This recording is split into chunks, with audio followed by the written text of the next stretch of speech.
또 이게 참 안타까운 소식인데 오늘 새벽 광주 광역시 한 아파트에서 불이 나서 잠자던 어린 자녀 3명이 숨지는 사건이 발생을 했네요. 그런데 좀 미심쩍은 부분이 지금 적지 않은 것 같습니다. 네, 그렇습니다. 이것이 과연 실수로 불이 난 것이냐, 즉 실화냐, 예. 아니면 무슨 사연에 있어서 의도적으로 불을 놓은 방화냐, 이것이 제일 지금 핵심 사항인 것 같습니다. 예. 지금 그 아이들 4명인데 아주 그 어린 아이들입니다. 그 4살짜리, 2살짜리, 1살 반짜리가 예. 한 방에 함께 그 자고 있다가 질식사한 것으로 되어 있고요. 이것을 그 신고했던 20대 초반의 엄마는 베란다에서 이제 구출이 되었습니다. 그런데 상당 부분 의심스러운 것이 27일, 그러니까 한 2, 3일 전에 이혼을 했죠. 예. 그러고 나서 그 이혼한 전 남편에게 119 신고에 대한 도움을 요청합니다. 그런데 그 직전에 상당히 많이 감정적으로 싸웠던 일이 있다라고 지금 얘기를 하고 있습니다.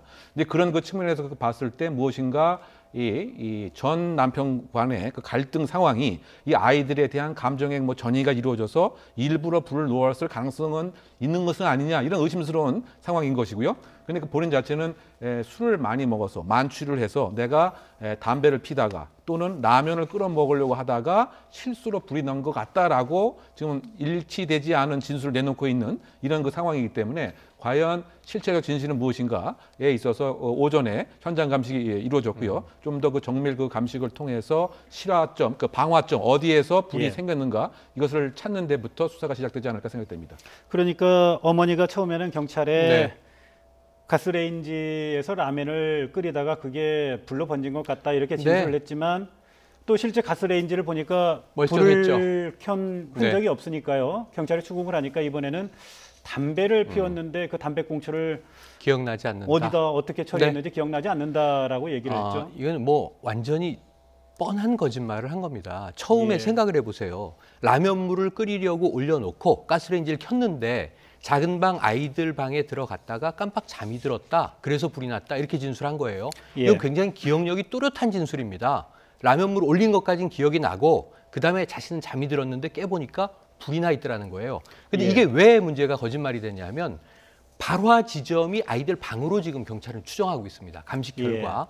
오히려 주방이나 거실은 상대적으로 덜 탔다는 거예요. 그래서 라면 냄비가 없다. 가스레인지도 멀쩡하다. 이 추궁을 하니까 그때 이 어머니는 다른 이제 변명을 찾아낸 것이 담배를 폈다. 그런데 담뱃불을 어디다 껐는지 기억나지 않는다. 이렇게 된 거거든요. 첫 번째 거짓말이 너무 명확하잖아요. 이렇게 된 경우에는 방화 가능성은 훨씬 더 높아지는 거죠. 물론 우리가 단정 지을 수는 없습니다만 이 20대 초반에 어찌 보면 좀 어린 젊은 어머니가 술을 먹고 귀가한 건 맞아요. 그리고 또 전 남편과 사나흘 전에 이혼했지만 함께 이제 거주하고 있어요. 아직은. 그리고 이 남편은 또 PC방으로 나갔어요. 그런데 죽고 싶다라는 전화도 있었고 그리고 불이 났다 신고해달라는 전화도 있었던 건 사실입니다. 그런데 이제 여러 가지 측면에서 이 어머니의 첫 번째 거짓말이 너무나 미심쩍다는 거죠. 그래서 이 대목에 있어 본인은 또 손과 발에 화상만 있고 베란다에서 구조된 거 아니겠습니까? 그러니까 이런 상황을 본다면 조금 더 경찰이 다양한 가능성을 두고 조사를 해야 될 것 같습니다. 침모가 아닌 게 아니라 화재 직전에 만취 상태에서 지금 PC방이든 아니면 외부에 외출하고 있는 전 남편, 지금은 같이 이혼은 돼 있지만 같이는 살고 있으니까요.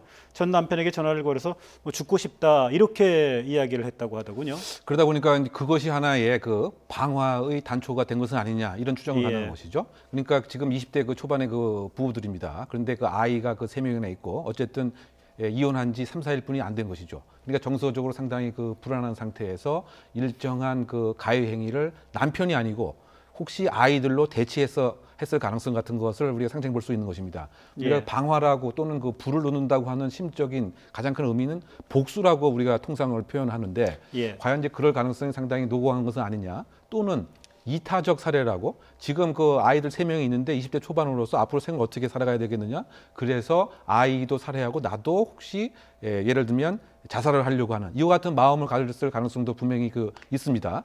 다만 이제 이것에 있어서의 그 동기 자체는 자신만이 알고 있는 거기 때문에 일단은 이것이 방화냐 실화냐 이것을 그 객관적으로 밝히고 나서 이 그 20대 초반 그 엄마에게 진정한 동기에 있어서의 진술 증거를 파악하는 것 이것이 그 수사의 앞으로 방향이 되지 않을까 생각됩니다. 경찰이 뭐 방화 가능성에 대해서도 네. 뭐 수사를 할 텐데요. 만약 친모의 방화로 밝혀지면 아주 뭐 무거운 처벌을 받게 되겠죠. 이거는요, 이 아이 3명이 지금 사망을 했습니다. 예. 아이는 그 누구의 소유도 아닙니다. 예. 오히려 사회적 자산인 거죠. 우리가 미래라고는 이야기하지 않습니까? 예. 한 해에 정말 말미에 이런 사건을 냈다고 하는 것은 용서할 수 없는 일이고요. 예. 만약에 이것이 방화에 의한 것이라면, 그리고 동반 자살도 안 되는 겁니다. 사회적으로 용인해서 안 됩니다. 예. 이 자신의 목숨도 함부로 할 수 없는 것이지만 아이들의 목숨은 더더욱 그렇고요. 그리고 또 하나, 11층입니다. 아파트 11층. 이 불이 만약에 확전이 됐다면 어땠을까요? 예. 여긴 지금 뭐 단독주택이나 비닐하우스가 아니지 않습니까? 예. 그런 면에서는 굉장히 또 수많은 주민들의 목숨까지도 위해할 수 있었을 법한 그런 일이기 때문에 최근에도 우리가 제천 참사 때문에 큰 슬픔에 젖은 크리스마스를 보냈는데 이러한 일은 절대로 용인할 수 없는 것이다라고 말씀드리고 이게 싶습니다. 적용 예. 법조와 관련돼서는 살인보다 더 이거 아주 예. 중하게 그 그렇죠. 처벌되는 아주 예. 무서운 예. 중한 범죄에 해당되는 예, 거죠. 그렇군요.